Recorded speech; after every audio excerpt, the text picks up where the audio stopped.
యోహాను రాసిన మొదటి పత్రిక 3వ అధ్యాయము 4వ వచనాన్ని మనం చూడగలిగితే, యోహాను రాసిన మొదటి పత్రిక 3వ అధ్యాయం 4వ వచనాన్ని చదువుకుందాం.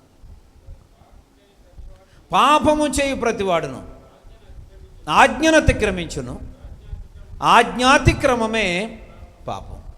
ప్రియమైన వాళ్ళారా, ఆజ్ఞాతిక్రమమే పాపం. పాపము చేసే ప్రతివాడు ఆజ్ఞను అతిక్రమిస్తాడు, ఆజ్ఞను అతిక్రమించడమే పాపం. పిల్లలు అదే మాటను కొంచెం మరలా తిప్పి మాట్లాడాడు. పాపం చేసే ప్రతివాడు ఆజ్ఞను అతిక్రమిస్తాడు అంటే అర్థం ఏంటంటే, ఎప్పుడైతే నీ జీవితంలో నీకు పాపం వచ్చిందో నువ్వు వెంటనే ఆజ్ఞను అతిక్రమిస్తావు. ఏంటి ఆజ్ఞ? పరిశుద్ధ గ్రంథంలో పాత నిబంధనలో 10 ఆజ్ఞలు ఉన్నాయి, క్రొత్త నిబంధనలో 2 ఆజ్ఞలు ఉన్నాయి. అవే ఆజ్ఞలు అని మనం అంటాం. పిల్లరా, నేనేమంటాను తెలుసా?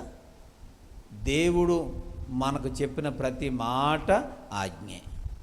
కలెక్టర్ గారు మీరు అలా చేయండి అని ఆ కింది స్థాయిలో ఉన్న వారికి చెప్పారనుకోండి, దాన్ని ఆజ్ఞ అంటారా కాదంటారా? చెప్పండి. అది ఖచ్చితంగా చేయాలంటారా? ఆజ్ఞ అంటే తూచా తప్పకుండా, అంటే ఏమీ మార్పు లేకుండా చెప్పింది చెప్పినట్టు చేయడం, దాన్ని ఆజ్ఞ. పిల్లరా, అయితే ఈరోజు ఒక కలెక్టర్ పిల్లలు ఒక మాట కింది స్థాయిలో ఉన్న వారికి చెప్తే వారు ఖచ్చితంగా చేయాల్సిందే. ఇక నేను చేయటం లేకపోతే దీన్ని ఇలా మార్పు చేస్తానని వ్యక్తిగతంగా నిర్ణయం తీసుకోవడానికి ఆస్కారం లేదు అక్కడ. పిల్లరా, ఒక లోక సంబంధమైన అధికారే ఒక మాట చెప్పినప్పుడు దాన్ని తూచా తప్పకుండా చేయాల్సిన పరిస్థితి వస్తే, సర్వలోక రక్షకుడైనటువంటి దేవదేవుడు, మానవాళ్ళందరినీ పుట్టించినటువంటి ఆ ఘనుడైనటువంటి దేవదేవుడు ఈరోజు పిల్లలు ఒక మాట చెప్పాడంటే దాన్ని ఖచ్చితంగా మనం ఆజ్ఞగా తీసుకోవాల్సిన అవసరం ఉంది. హల్లెలూయా. దాన్ని ఆజ్ఞగా స్వీకరించాల్సిన అవసరం ఉంది. అంటే దేవుడు చెప్పింది ఏదైతే మనం చెయ్యమో అది పాపం. దేవుడు చెప్పింది చెయ్యకపోవడం మానవునికి పాపమే. పిల్లరా, ఈరోజు నీ దృష్టిలో పాపం అంటే ఏదో అనేటువంటి భ్రమలో మనం ఉండిపోయి చాలా విషయాల్లో మనం దేవుని దృష్టిలో పాపులుగానే ఎంచబడుతూ ఉన్నాం. ప్రియ దేవుని బిడ్డలారా, మనమందరం కూడా ఒక్కసారి వ్యక్తిగతంగా ఆలోచన చేసుకోవాల్సిన అవసరం ఉంది. ఆజ్ఞ అనగానే దేవుడు మానవుడు చేయవలసిన పని ఏదైతే చేయమని చెప్పాడో అదే మానవుడు పిల్లల ఆజ్ఞ. ఆ ఆజ్ఞను ఖచ్చితంగా, అంటే పరిశుద్ధ గ్రంథంలో మానవులకు దేవుడు చేయమని చెప్పిన ప్రతిదీ ఆజ్ఞగానే తీసుకోవాలి. కొంతమంది పాత నిబంధనలో 10 ఆజ్ఞలు అవే ఆజ్ఞలని, క్రొత్త నిబంధనలో 2 ఆజ్ఞలు అవే ఆజ్ఞలుగా భావిస్తూ ఉన్నారు. పిల్లరా, నేను కాదని నేను చెప్పడం లేదు, కానీ ప్రతి ఒక్క మాట దేవుడు ఏది, ఎందుకంటే ఆయన మనకి ఏది చెప్పాడో అది మన ఆశీర్వాదం కోసం చెప్పాడు.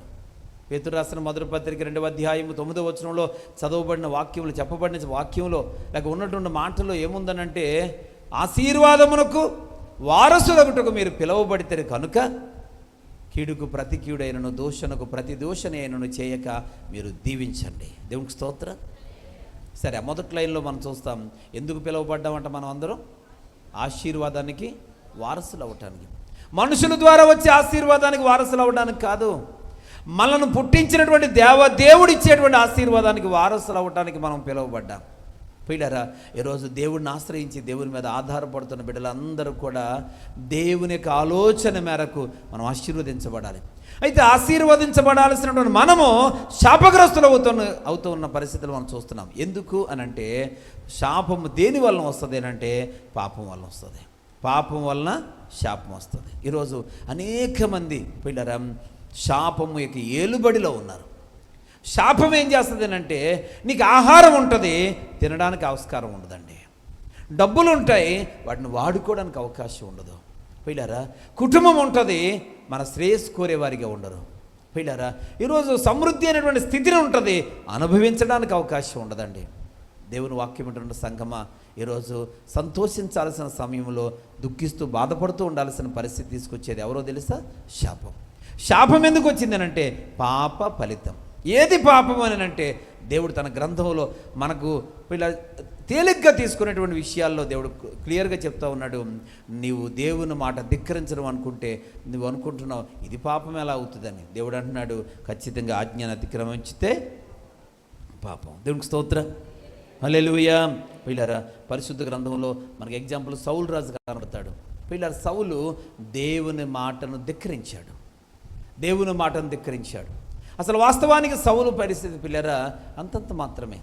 సౌలును దేవుడు ఒక దిక్కుమాలిన స్థితిలో తన గాడిదలు పోయి అని వెతుక్కుంటున్న సందర్భంలో సౌలును దేవుడు రాజుగా నియమిస్తే ఉన్నతమైన స్థాయిని దేవుడు ఇచ్చాడు. ఉన్నతమైనటువంటి ఆశీర్వాదంలో ఆ సౌలును దేవుడు తీసుకుని వెళ్ళాడు. కానీ సౌలు గతకాలాన్ని దేవుడు తాను ఈ స్థితిలో ఉంచినటువంటి దేవుడిని మర్చిపోయాడు.